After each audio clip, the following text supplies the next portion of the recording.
Mr. Speaker, question. But they were using national security vehicle, and when they were interrogated further, they said that they are coming from Ora. Mr. Speaker, we need to be careful with the. You need to listen, Mr. Speaker. They chased his vehicle all the way to this Parliament House. And when we made inquiries, apparently it was not coming from national security.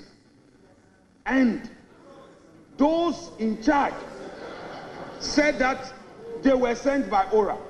Mr. Speaker, national security said these were not their men, but they were using national security vehicle, and when they were interrogated further, they said that they are coming from Ora. Mr. Speaker, we need to be careful which destination we want to drive the vehicle called Ghana to. I am happy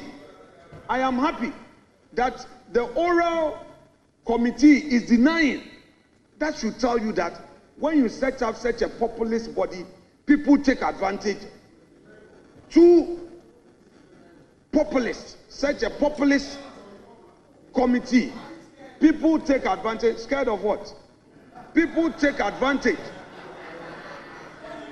to settle scores. Mr. Speaker, we do not have to wish this for the country. Now,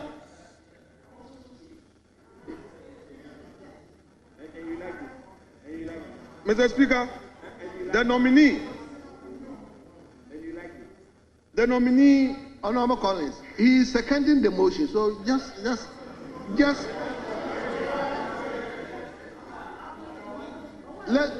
tolerate.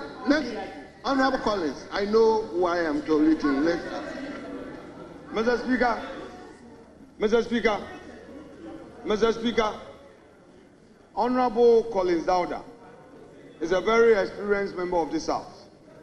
He is recounting his own experience, but he knows. He calls me Miwafase. Mr. Speaker, he knows that some of us who were in government never supported a thing like this. He knows that for a fact. And Mr. Speaker, senior members of this House know that there are some members of this House who have the conscience of the society we live in and have never supported any actions detrimental to them when they were in opposition. They know. This is not the time to mention names, but they know. Mr. Speaker, if it was bad yesterday, it remains bad today and it will be bad tomorrow. Mr. Speaker, the nominee went further. Mr. Speaker, the nominee went further without being asked. Produced my own documents on my land. He said that in the name of Ora, they had conducted a search. The good news is that in their attempt to find out whether my land in Winneba belonged to the state, they came to a conclusion that it is not a state land. In fact, Mr. Speaker, I had become aware that somebody had petitioned Ora and had said that the police college in Winneba. Mr. Speaker, my colleagues who are shouting, they should know that this became a subject matter of our proceedings. So I am within the ambit of relevance. So please pay attention. Somebody had filed a petition to Ora claiming that my land in Winneba is part of state lands. And the chair of Ora, in coming to his vetting, carried a search report. And in that search report, at least he got to know that where my building is in Winneba is not state land and I've not looted. Mr. Speaker, again, it is important for him as chair and all the members of this forum to know that, Mr. Speaker, the entire Winneba lands are affected by vested assets through an executive instrument. Mr. Speaker, going further, the nominee, Honorable Samuel Okudzeto-Ablakwa, if you look at page 30 of the 103 report,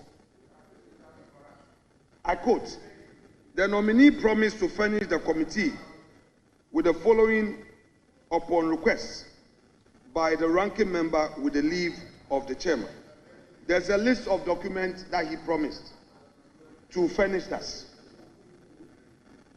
The nominee has been able to furnish the committee with a documentation only on the survey and water cleanup companies as at the time of finalizing this report. We just need to put on record that there were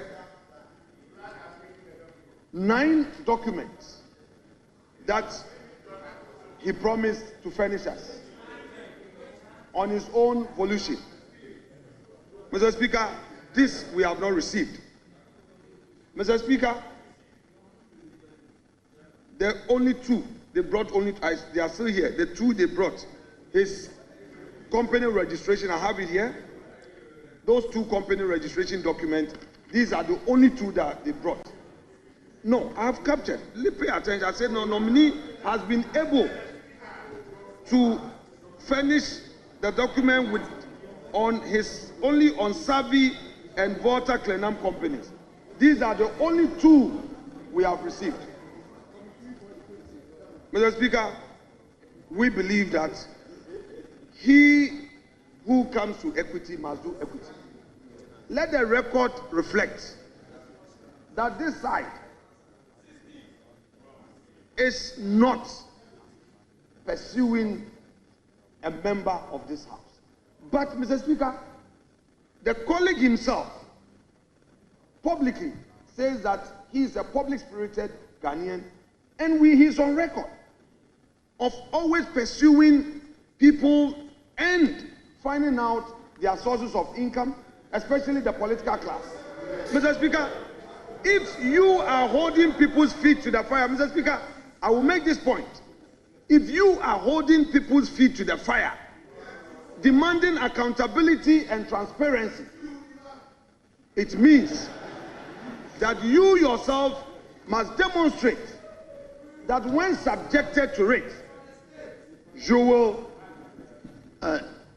Honourable member, please.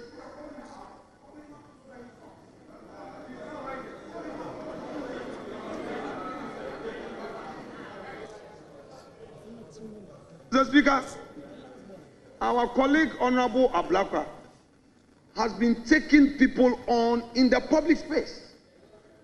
He questions people's birth certificates. He questions people's sources of income. He questions people's passports, people's travel. Mr. Speaker, he questions them. If today he lives at airports and provides it on his CV that he lives at the airport and claims that he's a tenant for 8 years, it only stands to reason that he makes available all documents related to the tenancy. We are not pursuing this person. Ablakwa knows that I, Kwame, here will be the last to stand against his political progress. Never. Yes, Mr. Speaker, I will never. Those who know me and know me well know me and what I stand for. I am a politician like you. I will not be the one to be pursuing you. I will not. But to the extent that you do not spare your colleagues, Mr. Speaker, especially during the vetting, I found it very strange that Mr. Ablakwa apparently took the car loan of 2021 because it's on record, both on social media and traditional media, questioning the car loan that MPs take. And he's used the word, it was unconscionable. When I asked the question, he said that 2013, he took the car loan, he used it to buy a Land Cruiser. In the second term, that was 2017, he used that one to buy 2 saloon cars. And then the third one, he used that to buy a combine harvester. Mr. Speaker, you and I know that there is no way the clerk to Parliament, upon receiving a letter that a member wants to use his car loan to buy a combine harvester, clerk will not issue a check to a vendor who is selling a combine harvester to a member of Parliament. It is not true, and it can't be possible. He has been pursuing people. He is questioning the integrity of members of Parliament, that it's unconscionable to access car loan. Yet, on all the 3 terms he's been a member of Parliament, he has relied on these facilities. Mr. Speaker, I don't want to say it is hypocritical, but it is also for all of us as a house to realize that we must be measured in the way we pursue each other and one another and others. Today, he is now going into government. I know Mr. Ablakwa as a true gentleman in terms of his dressing. Yes, Mr. Speaker, he dresses well. He wears quality things. He wears quality shoe, quality suit, quality tie. He dresses well, and I respect him for that, and he knows. If tomorrow somebody says, colleagues, this is a serious matter. If tomorrow, by mere fact that he's a gentleman, he dresses well, somebody now comes to ask you, how much did you buy your suit?